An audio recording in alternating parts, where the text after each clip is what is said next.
여러분이 처음 사람을 만나면 통성명을 하죠. 통성명한다 하면 아이들은 무슨 말인가 해가지고 눈이 커지는데, 이름을 서로 주고받는 겁니다. 이름이 뭡니까? 내 이름은 이겁니다. 그렇게 이야기를 합니다. 그리고 이름을 서로 주고받은 다음엔 어떻게 하나요? 고향이 어디냐고 묻습니다. 대체로 외국 사람들하고 만나도 이름이 무엇이고 어디 출신인가 그걸 묻습니다. 왜냐하면 그것이 서로 관계를 형성하는데 매우 중요하기 때문에 그렇습니다. 마태복음에 기록된 예수님에 관한 것도 마찬가지입니다. 아이를 낳으리니 이름을 예수라 하라. 이는 그가 자기 백성을 저희 죄에서 구원할 자이심이라. 예수라는 이름을 알려줍니다. 또한 동시에 이는 구약에 예언된 대로 처녀가 잉태하여 아들을 낳으리니 이름을 임마누엘이라 하리라 해서 예수님은 임마누엘이다. 새로 태어난 아이의 이름에 대해서 이야기를 합니다. 동시에 출신에 대해서도 이야기를 합니다. 2장에 보면은 다윗왕 헤롯 때에 유대 베들레헴에서 예수님이 태어난 것으로 이야기를 하고, 2장 뒤에 가면은 나사렛에서 사셨고 이는 나사렛 사람이라 칭함을 받으리라 하는 예언의 말씀이 이루려 하십니다. 그랬습니다. 예수님의 이름을 정확하게 아는 것과 또 그분의 기원이 어디서부터 오신다는 것을 아는 것은 매우 중요합니다. 2장을 찬찬히 읽으면 예수님의 기원에 대해서 이야기를 하는데, 유대 베들레헴, 나사렛 그렇게 이야기할 뿐만 아니라요, 그분으로 말미암아 미약하던 데가 훨씬 더 영화롭게 된 것도 이야기를 합니다. 지금 미가서 2장, 저희가 미가서 5장하고 그리고 마태복음 2장을 읽었는데요, 미가서에서는 5장에 이렇게 되어 있습니다. 5장 2절, 베들레헴 에브라다야 너는 유다 족속 중에 작을지라도 이스라엘을 다스릴 자가 내게서 내게로 너에게서 나에게 하나님께 나에게 나올 것이다 그랬습니다. 미가서 5장 2절에서는 베들레헴은 작은 동네라 했습니다. 그런데 마태복음 2장에서는 유다 고을 중에 가장 작지 않다고 이야기를 합니다. 성경은 하나님의 말씀인데 왜 이렇게 다를까? 그런 의문이 들죠. 이건 또 서기관들이 이야기한 겁니다. 서기관들이 성경을 잘 몰라가지고 그랬을까? 그런 의문이 들 수도 있습니다. 다른 해석도 가능합니다. 우리나라도 새로운 관광지들이 있는데요, 예를 들어서 어느 촌마을에서 대통령이 태어났다 그러면 그 마을이 관광지가 됩니다.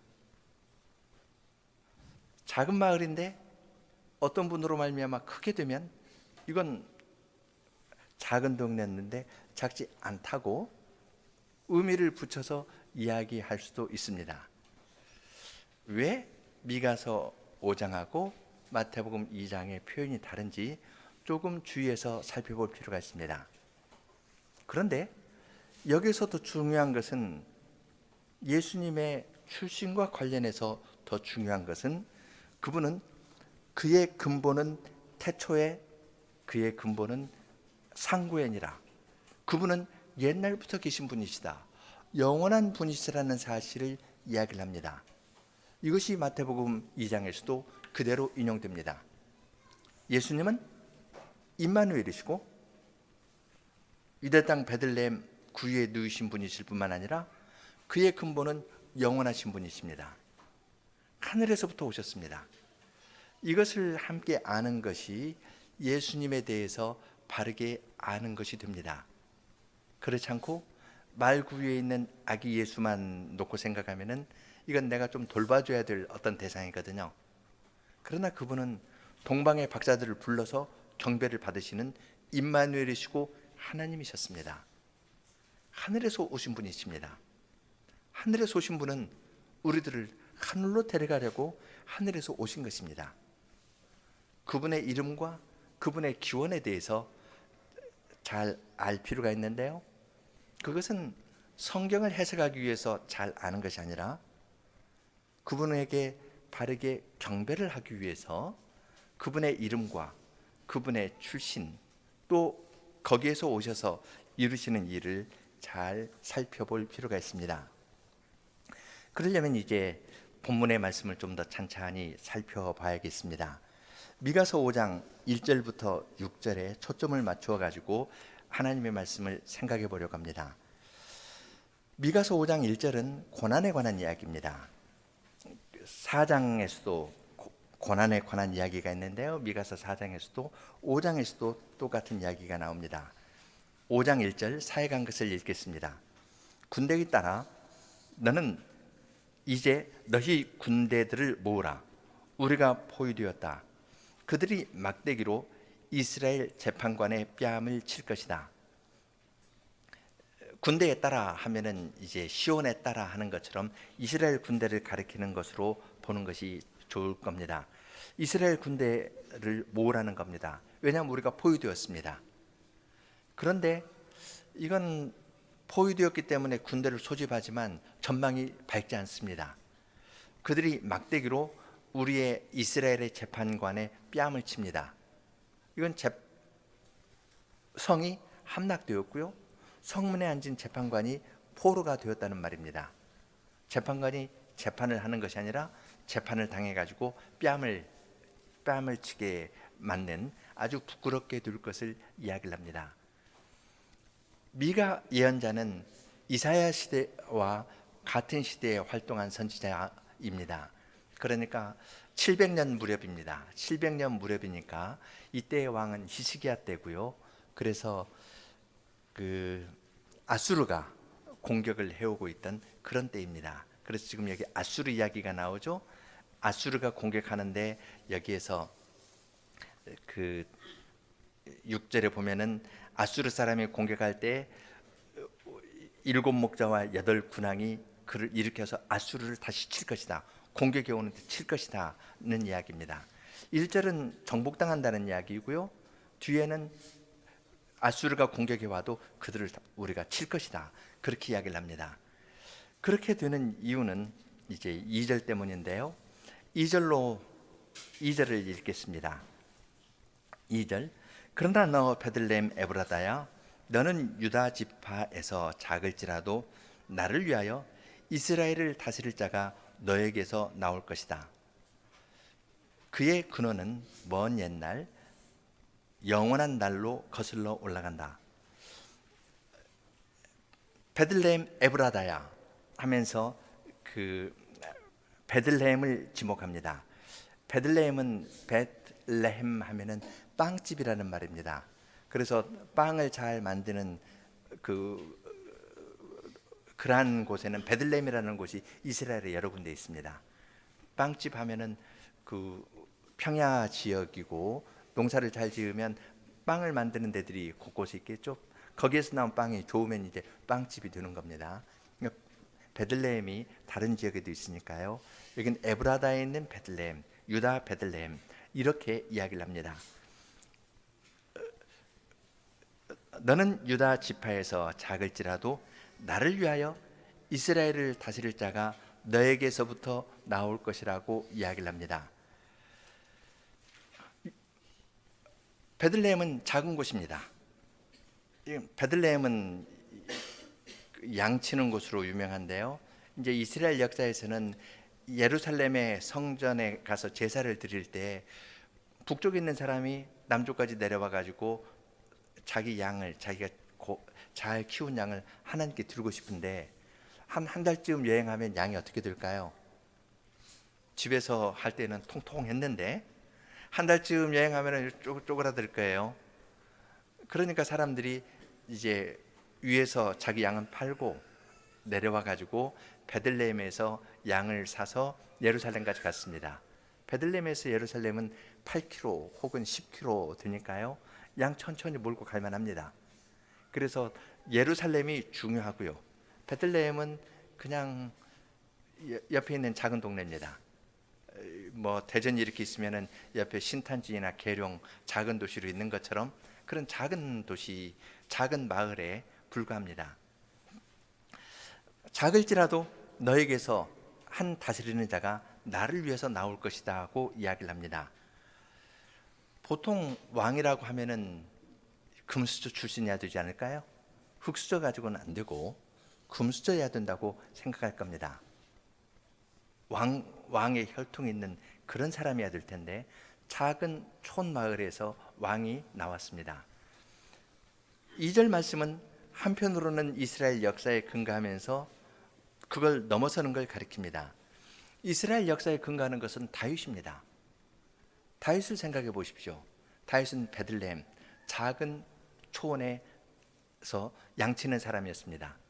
그것도 위에 아주 키도 크고 훤칠한 형들이 7명 있었거든요. 다윗은 막내입니다. 이 막내는 막내 기질이 좀 있잖아요. 그러니까 사람들이 막내여서 사랑만 받으려고 하는 사람은 대체로 지도자가 되는 데는 약간의 어려움을 겪기도 합니다. 가장 안 될 법한 사람인데 사울처럼 키가 큰 것도 아니고요.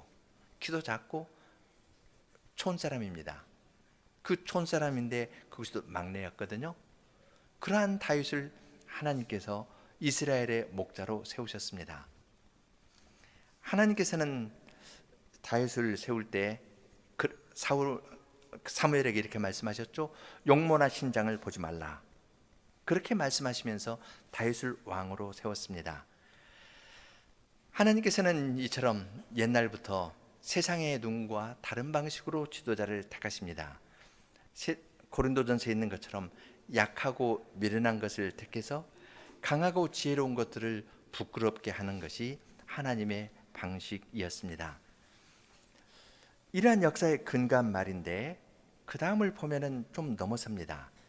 나를 위해서 베들레헴에서 한 다스리는 사람이 나올 것이다.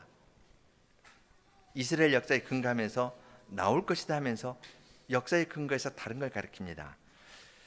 마지막 부분, 그의 근원은 먼 옛날 영원한 날로 거슬러 올라간다. 그렇게 이야기합니다. 그의 근원이라고 이야기를 했는데요. 그 개역에서 그의 근본이라 했는데 근본, 근원 이건 번역인데 그 말은 앞에 있는 말을 명사로 만든 겁니다. 앞에 있는 말 나온다 했거든요. 베들레헴에서 나를 위해서 이스라엘을 다스릴 자가 나올 것이다 했는데 근원이라는 말은 나오는 자라는 말입니다. 그 말을 이어봤습니다. 나오는 자는 먼 옛날 영원한 날로 거슬러 올라간다. 그림을 그려보십시오. 지금 미가 시대에 아수르가 공격을 하고 있습니다. 그래서 이 예루살렘을 포위했고요. 재판관이 잡혀서 뺨을 맞습니다. 포로로 끌려갈 겁니다. 그러한 사람에게 이야기를 합니다. 유다 베들레헴에서 옛적에 하나님께서 다윗을 불러내셨듯이 또한 다윗과 같은 한 목자를 불러낼 것이다. 베들레헴에서 나올 것이다. 그런데 그의 나오심은 앞을 이야기를 하는 것가 아니라요. 뒤로 거슬러 올라갑니다. 그의 나오심은 먼 옛날 영원한 날로 거슬러 올라간다. 그렇게 이야기합니다. 다윗의 후손이 나와서 다윗의 왕조를 세울 것이다. 이렇게 이야기를 하면 참 좋을 것인데 그의 나오심은 거슬러 올라간다고 이야기합니다. 미가서를 읽을 때에는 이사야서하고 붙여서 읽는 것이 좋습니다. 이사야서 11장 1절과 10절에 보면은 이렇게 되어 있습니다. 이새 줄기에서 한 싹이 나며 그 뿌리에서 한 가지가 나서 결실할 것이요. 이새 줄기에서 한 싹이 난다. 그렇게 이야기를 했습니다. 이새 줄기에서 한 싹이 나니까 이 이사야서 11장에서 이야기하는 메시아는 다윗의 후손입니다. 10절 그날에 이새의 뿌리에서 한 싹이 나서 만민의 기호로 설 것이요 했는데 한 싹이 나서는 작은 글씨로 되어 있습니다. 히브리어에는 없다는 말입니다. 빼고 읽으면 그날에 이새의 뿌리가 만민의 기호로 설 것이요. 그날에 이새는 지금 다윗 아버지이죠. 다윗의 미미한 것을 표현할 때 이새로 표현합니다. 이새는 알려지지 않은 사람이거든요. 다윗은 알려진 사람이죠. 이새의 뿌리가 만민의 기호로 선다 하면은 이새가 있으면 이새의 근원이 되는 분입니다. 거슬러 올라갑니다. 그래서 이사야서 11장에서도 메시아에 관해서 이야기할 때 다윗의 후손이고 동시에 다윗의 뿌리가 된다. 다윗의 근원이 되시는 분이시다. 다윗의 근원이 되시면 이분은 신적인 존재가 된 겁니다. 후손이 아니라 역사를 거슬러 옛날부터 나오시는 분, 옛날부터 함께 있는 분, 그러한 분으로 이야기를 합니다. 그것을 요약해서 잘 이야기하는 것이 요한계시록 22장 16절입니다. 나 예수는 교회들을 위하여 내 사자를 보내어 이것들을 너희에게 증거하게 하였노라. 나는 다윗의 뿌리요 자손이니 곧 광명한 새벽별이라. 예수님께서 나는 다윗의 뿌리고 다윗의 자손이다. 다윗의 근원이 되시는 분이십니다. 나는 다윗의 근원이 되고 다윗의 자손이 되는 분이다. 예수님의 나심은 두 가지입니다. 멀리에서부터 하늘에서부터 보신 하나님이시고 다윗의 후손으로 유대 땅 베들레헴에 나신 분이십니다. 하나님이시고 동시에 사람이신 그분이 우리의 구주라는 것을 이러한 말로 가르칩니다.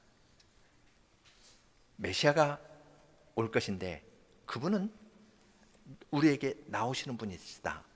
우리에게 나오시는 그분은 옛날 옛적부터, 단순한 옛날 옛적이 아니라 영원한 때부터 우리에게 나오셔서 우리에게 구원을 베풀어 주신 그러한 분이라고 이야기를 합니다. 이 약속은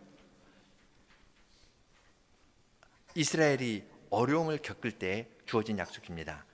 1절에서 이스라엘 재판장이 뺨을 맞는 때 이 약속을 주셨죠. 이제 3절 보겠습니다. 그러므로 해산하는 여인이 아이를 낳을 때까지 그분이 여호와께서 그들을 내어 버려둘 것이다. 그 후에 그의 형제 중에 남은 자들이 이스라엘 자손에게로 돌아올 것이다. 해산하는 여인이 아이를 낳는 것은 세상에서 이야기하는 가장 큰 고통인데요. 그러한 고통을 바벨론 포로로 끌려가는 것, 다른 나라의 포로로 끌려가는 것을 여인의 해산의 고통에 비유했습니다. 포로로 끌려가서 내 하나님이 어디 있느냐, 그런 말을 들을 때에는 그들의 영혼이 굉장히 낙담하게 될 겁니다. 뿐만 아니라 그곳에 가서 포로 생활을 하면은 몸도 힘듭니다.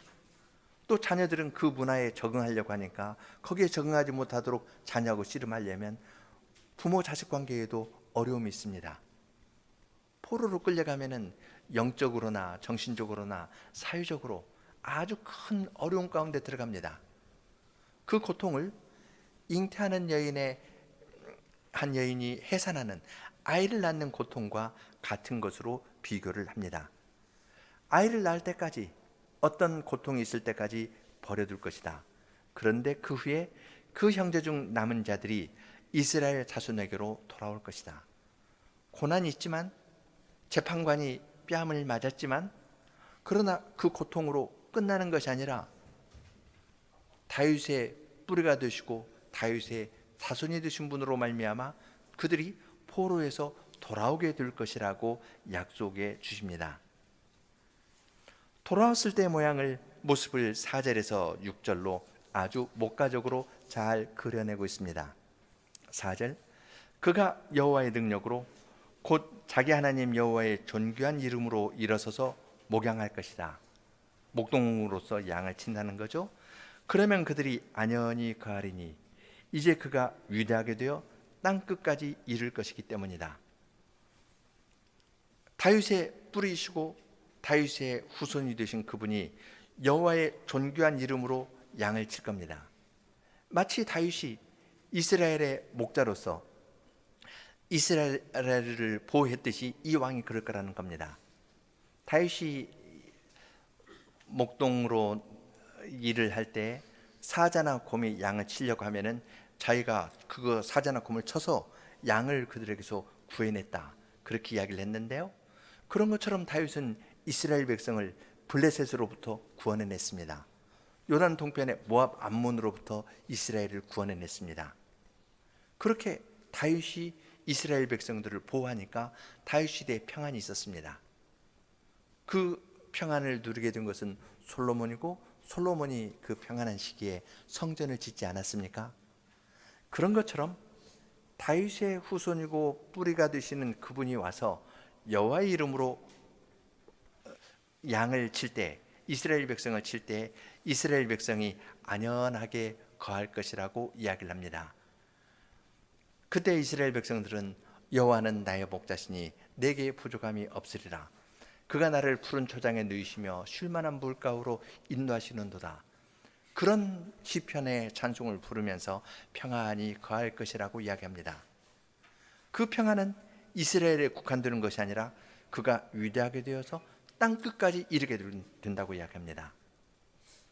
아브라함에게 약속하신 것처럼 땅의 모든 끝이 이스라엘 백성으로 말미암아 구원을 받는데, 바로 이분, 그의 나오심은 태초에 영혼까지 올라가시는 그분을 통해서 땅의 모든 족속이 큰 평안을 누릴 것을 약속해 주십니다. 5절 6절에서 그 평강을 조금 더 설명합니다. 이것이 그들에게 평강이 될 것이라.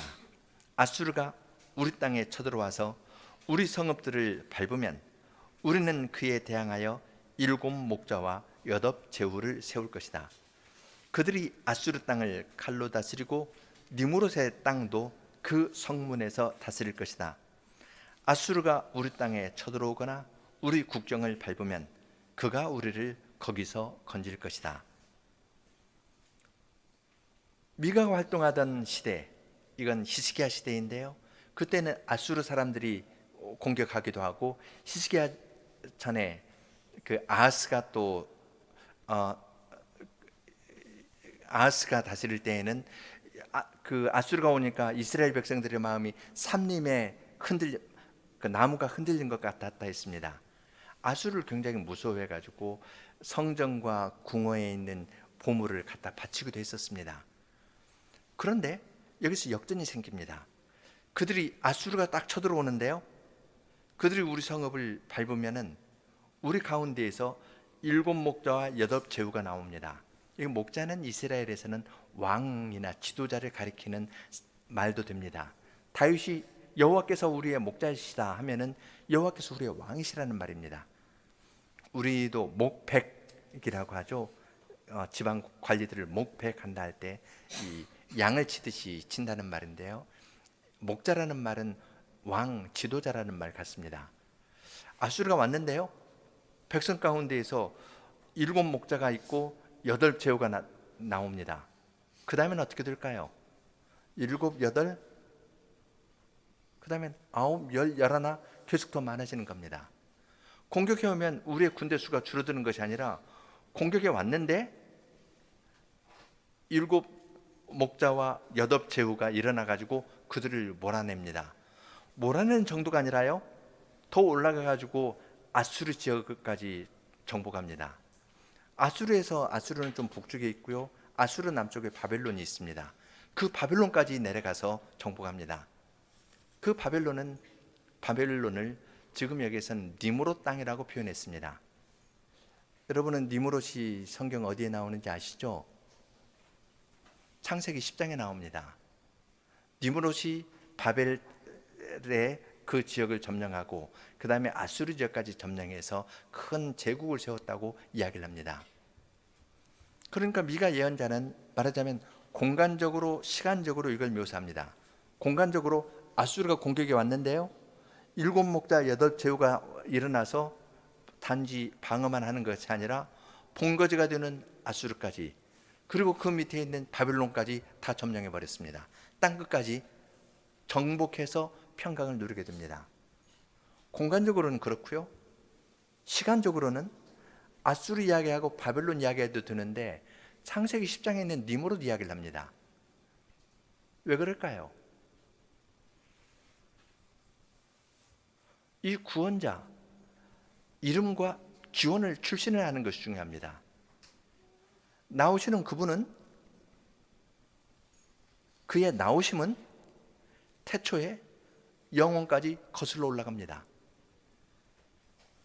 그러니까 공격해온 아수르에 대해서 이 구원자가 단지 구원을 줄 것이다, 이렇게 이야기를 하는 것이 아니라요, 그의 나오심은 영원 전부터 나오시는 분이셨다. 바벨론을 이야기할 때에도 창세기 10장에 나오는 니므롯 이야기를 합니다. 그걸로 생각하게 하는 건 무엇이겠습니까? 그때에도, 니므롯이 활동하던 그때에도 영원부터 나오시던 분이 자기 백성을 보호하셨다. 그러한 것을 독자들로 하여금 생각하도록 하는 겁니다. 창세기 3장 15절에서 여인의 후손에 대한 약속을 하셨고, 여인의 후손에 대한 약속에 따라서 주님께서 자기 백성을 보호하시는 일을 역사 위에서 쭉 이루셨는데, 그의 나오심은 영혼까지 거슬러 올라간다 이야기를 해서, 이 다윗의 후손이신 분은 다윗의 뿌리가 되시고 하나님이시고 역사 위에서 모든 것을 주장하신 큰 구원자라는 사실을 밝히 선언하고 있는 것입니다. 그러니까 지금 문 앞에 아수르 군대가 와가지고 공격하는 것은, 이건 사소한 겁니다. 이건 작은 거가 됩니다. 왜냐하면 지금 하나님께서 세우실 그 메시아는 단지 다윗의 후손일 뿐만 아니라 다윗의 뿌리가 되시고 영원에까지 거슬러 올라가는 신적인 존재이기 때문에, 그리고 그분은 니므롯 때도 나오신 분이시고 자기 백성을 보존하면서 인도하신 분이시기 때문에 그 주님께서 하시는 일은 온전할 것이다, 그렇게 이야기를 합니다. 그런데 이야기는 거기에 그치지 않습니다.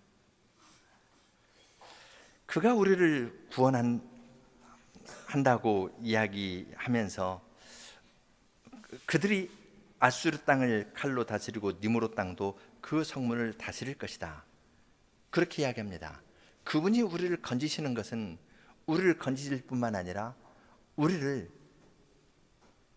아수르나 니므롯으로 표현한 바벨론을 무너뜨리는 도구로 우리를 세우신다는 겁니다. 그러한 땅에, 바벨론에 포로로 잡혀갔는데, 포로로 잡혀가서 그 알지 못하던 땅에서 사그러지는 것이 아니라, 포로로 잡혀갔던 그들을 주님께서 해산의 고통과 같은 고통을 겪지만 그들을 다시 세워주실 것이고, 세워주신 다음에는 우리들이 그러한 나라들을 칼로 정복할 것이라고 이야기를 합니다. 단지 구원받는 것만 해도 큰 일일 텐데요,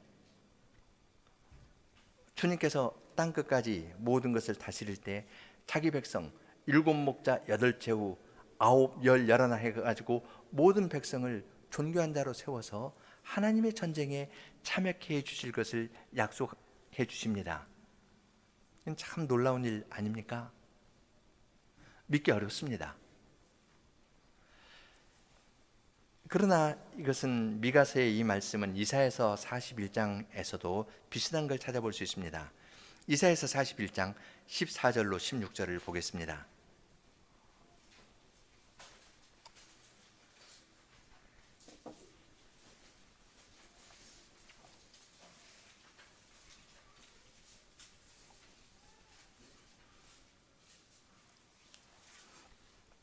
지렁이 같은 너 야곱아, 너희 이스라엘 사람들아 두려워 말라. 나 여호와가 말하노니 내가 너를 도울 것이라. 내 구속자는 이스라엘의 거룩한 자니라. 보라, 내가 너로 이가 날카로운 새 타작 기계를 삼으리니 내가 산들을 쳐서 부스러기를 만들 것이며 작은 산들로 겨같게 할 것이라. 내가 그들을 까부른즉 바람이 그것을 날리겠고 회리 바람이 그것을 흩어버릴 것이로되 너는 여호와로 인하여 즐거워하겠고 이스라엘의 거룩한 자로 인하여 자랑하리라.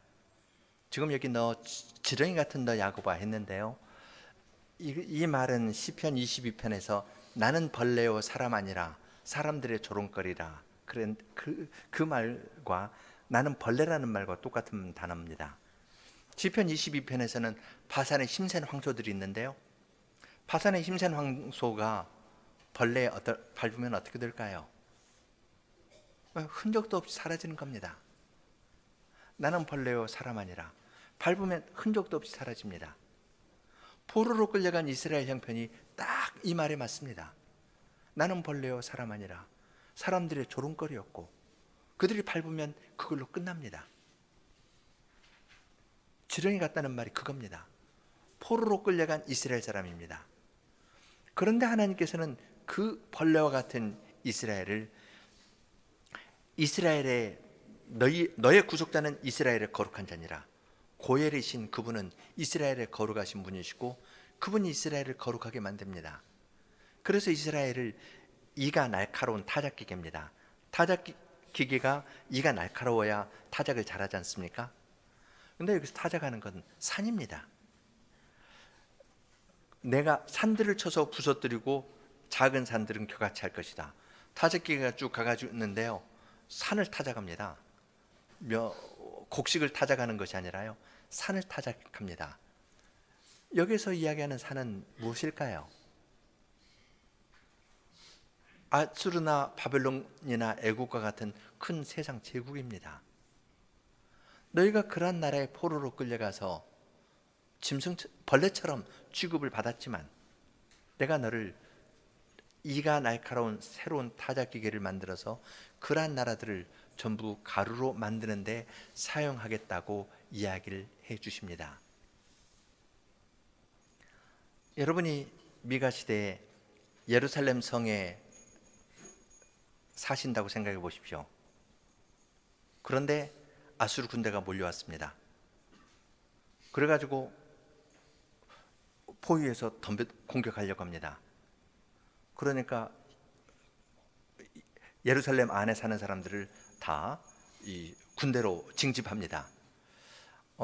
처음에는 20살 이상 하다가요, 수가 적으니까 18, 16, 17까지 내려갈지도 모릅니다. 그리고 군대에서 제대한 사람까지도 예비군 소집하는데 예비군 가지고 안 되니까 민방위까지, 민방위 마친 사람까지 이제 후원부대 해가지고 전쟁하면은 전부 총력전이니까요, 전부 다 불러 모읍니다. 그런데 이길 소망이 별로 없습니다. 그래서 져서 재판관은 적군에게 뺨을 맞을 겁니다. 그리고 포로로 끌려갈 겁니다. 그러한 때 미가서 5장 2절에 말씀을 주셨습니다. 2절 4절 보면은 잠시 어려움을 겪을 것이지만은, 그러나 내가 너희 가운데 에브라임이 작은 동네이지만 거기에서 한 다스리는 목자를 내가 일으킬 것이다. 그가 나올 것인데 그의 나오심은 태초에 상고에 영원까지 거슬러 올라가는 분이시다. 그분으로 말미암아 너희가 바벨론 포로에서 돌아올 것이고, 또한 아수르나 바벨론이나 그러한 나라가 공격해 오지만 너희가 그 나라들을 오히려 정복할 것이고 이가 날카로운 타작기계로 내가 너희를 삼게 했다.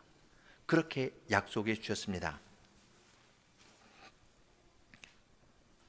이스라엘 백성이 고난을 받는 현실이지만 그 고난 가운데 있는 이스라엘 백성에게 하나님께서는 이러한 복음의 말씀을 선포해 주시고 이러한 복음의 말씀과 함께 그들에게 나오셨습니다.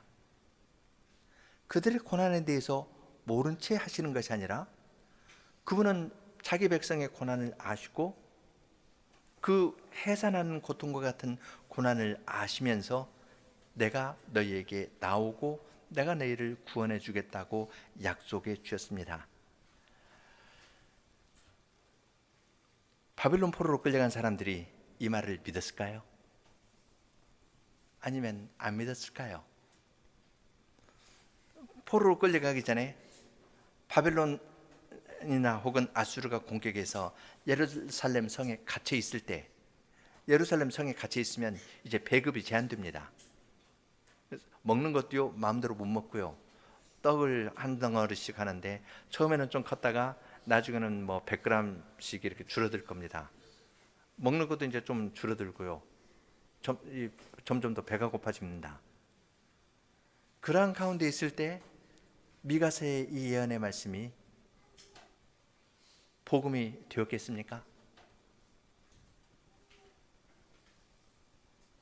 주님께서는 복음의 말씀으로 어려운 가운데 있는 자들에게, 포위되어서 그 고난을 눈앞에 보고 있는 자들에게 이 약속을 주셨습니다. 바빌론 포로에 끌려간 사람에게 이 약속을 주셨고, 또한 돌아온 사람에게도 이 복음의 말씀을 약속으로 주셨습니다. 다윗의 후손이자 다윗의 뿌리가 되는 분에게 소망을 두면서, 영원한 그분에게 소망을 두면서 그들은 이러한 어려움을 이겨냈던 겁니다. 이것이 이제 미가 시대의 생각이고, 적어도 미가는 이것을 확신했습니다. 확신하니까 이렇게 전할 수 있었겠죠.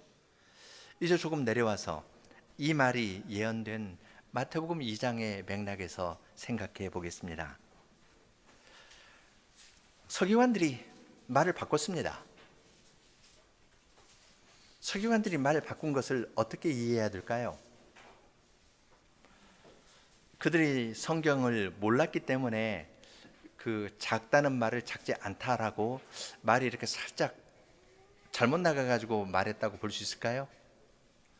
잘못 나간 말을 마태가 그냥 기록했다고 하면은 이것도 좀 문제가 되지 않습니까?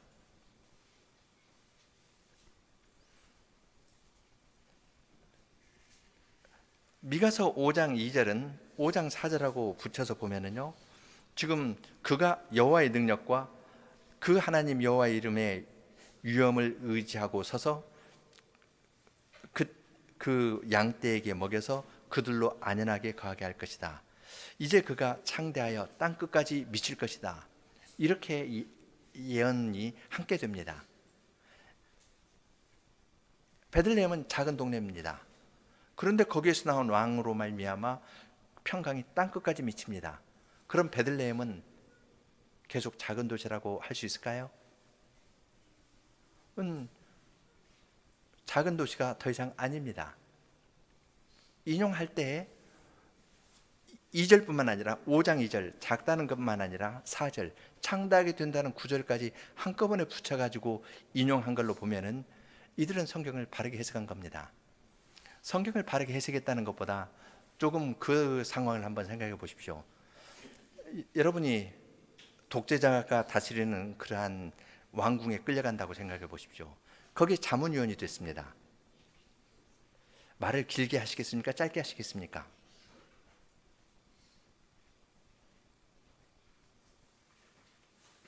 헤롯은 왕권에 대한 집착이 굉장히 강한 사람이고요.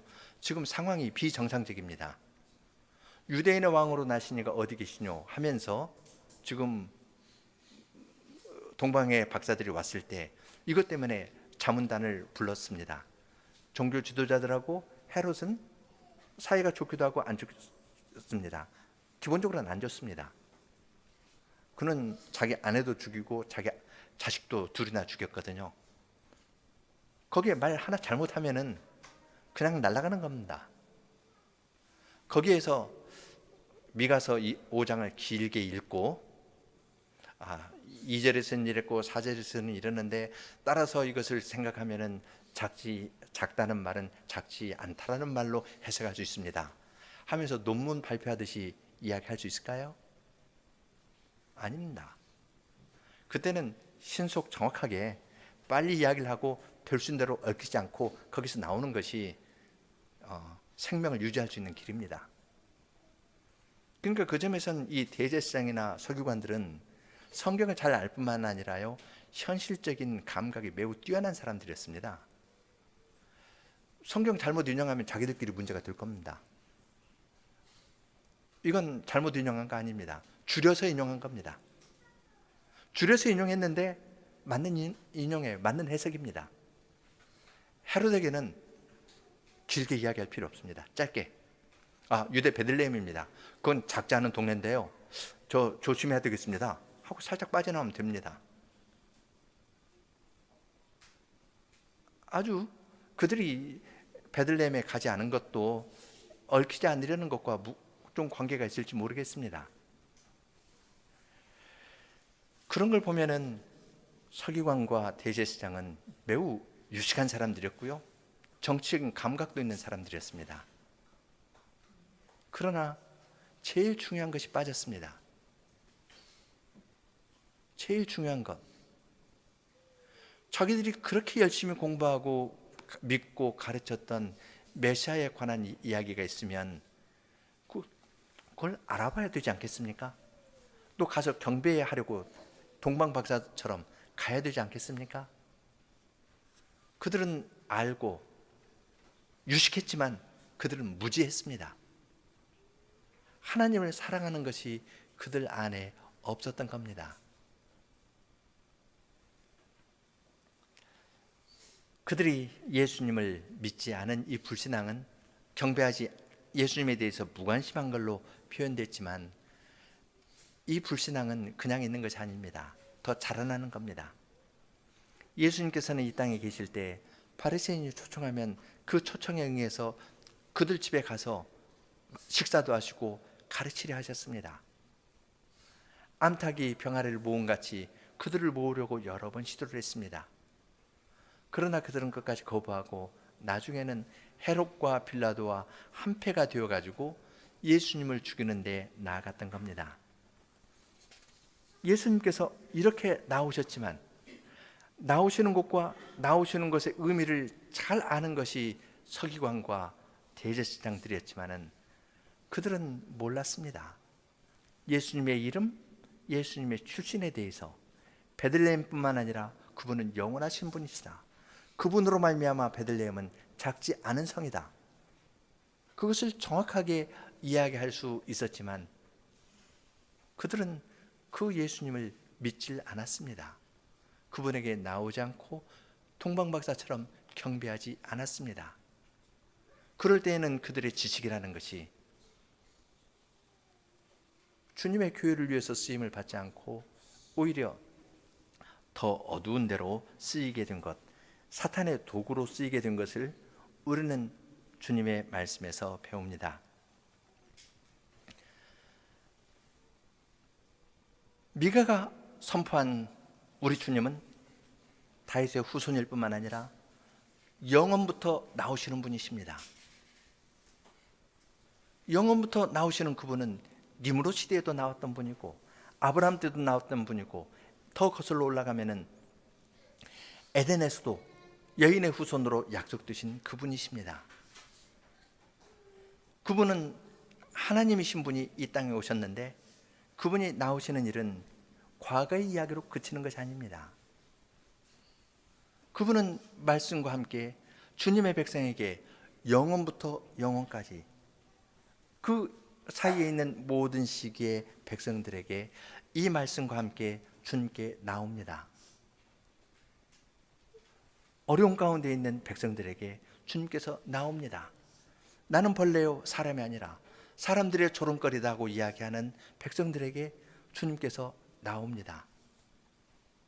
그리고 그에게 말씀하십니다. 내가 너를 이가 날카로운 새로운 타작기계로 만들어서 세상 제국을 넘어뜨리는데 내가 너를 쓰겠다.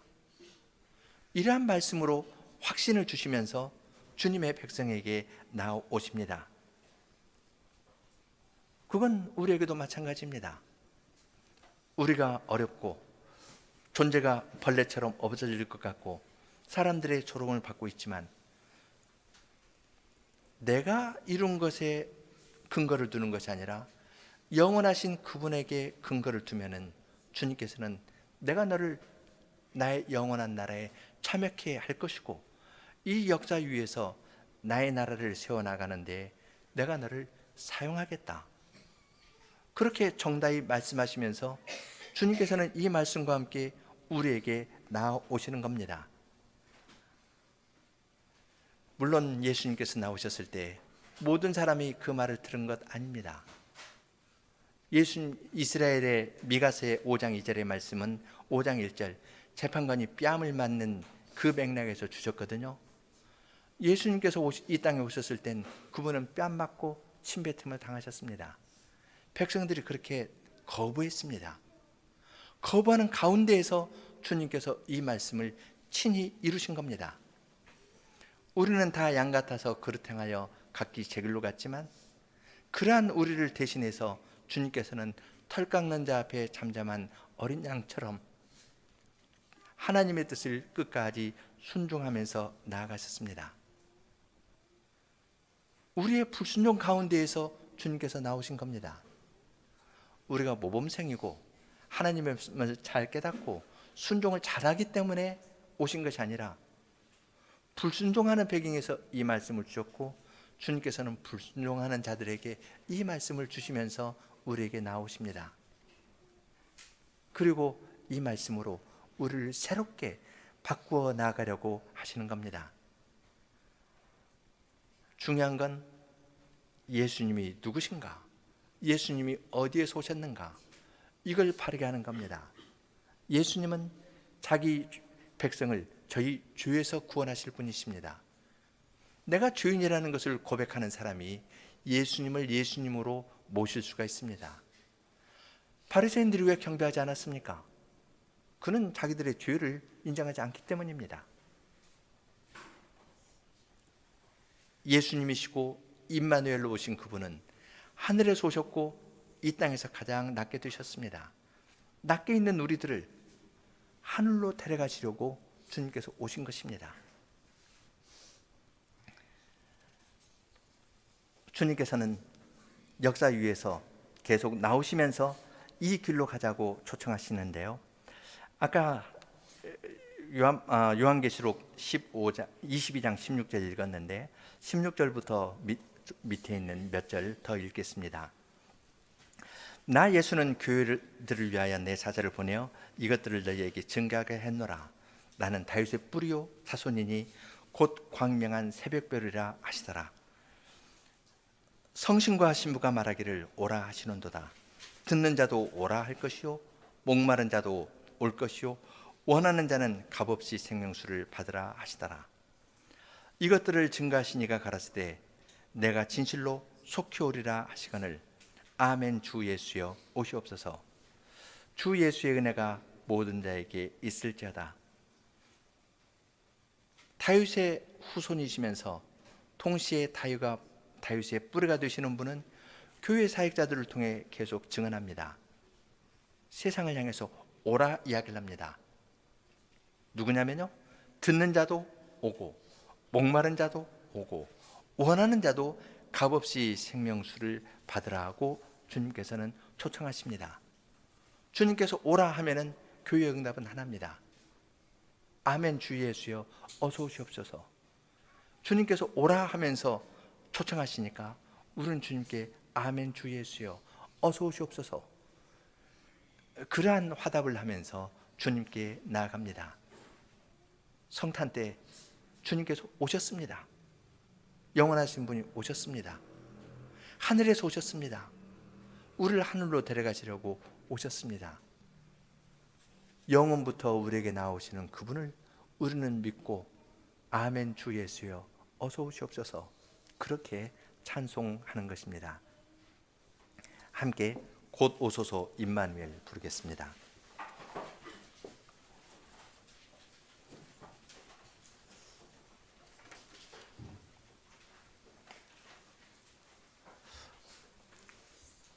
(5절까지인데요) 1절 함께, 2절 여성, 3절 남성, 간주하고 4절 자녀들, 그리고 5절 함께 부르겠습니다.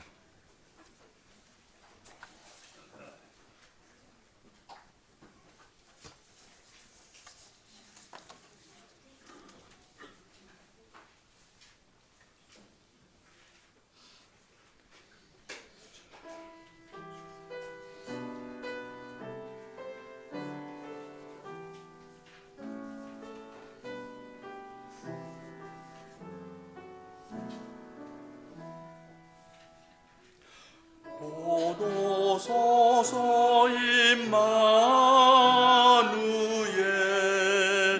구하소서.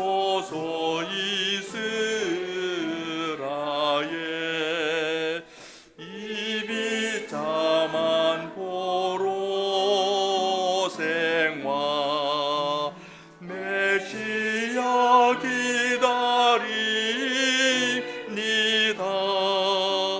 기뻐하라 이스라엘 곧 오리라 임마누엘.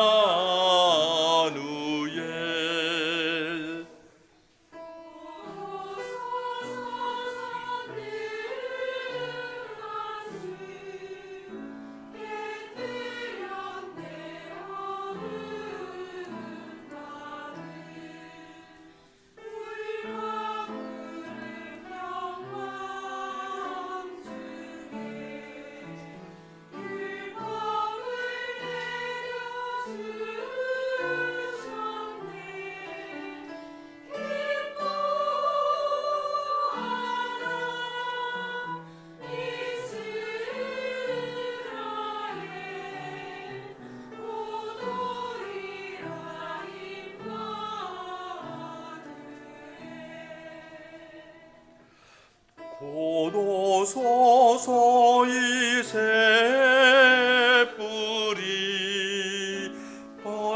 하소서 사탄국권 그 죄악의 세력에서 주의 백성 구하소서.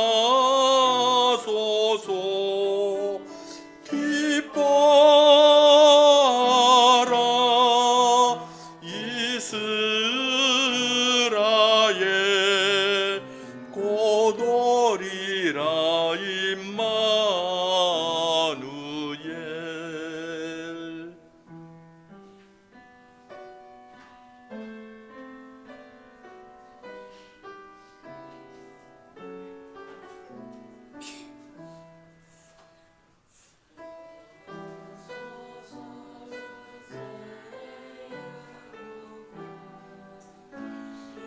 비추소서 우리 갈 길 사망의 밤 물리치니 주의 새벽 찬송 안에 기뻐하라 이스라엘 곧 오리라 임마누엘. 곧 오소서 다윗 열쇠 곧 여소서 전국의 문 전국 평화 내리시고 지옥의 문 닫으소서.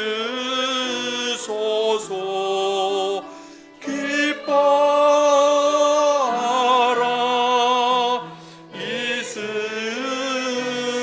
이스라엘 곧 오리라 임마누엘.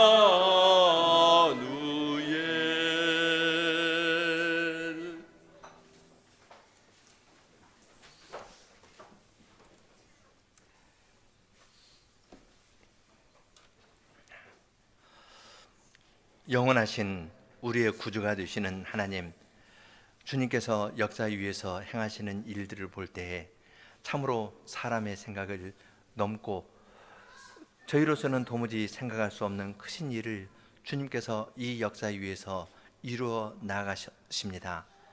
그것을 멀리 있는 옛날 역사로 이야기하시는 것이 아니라 미가 시대에 어려운 가운데에서 선포한 그 복음이 주님의 탄생 때에 더 밝히 드러나게 되고 또한 주님의 교회에서도 선포되면서 어려운 가운데 있는 저희에게도 큰 위로의 말씀으로 주님께서 저희의 귀에 정다히 말씀해 주십니다.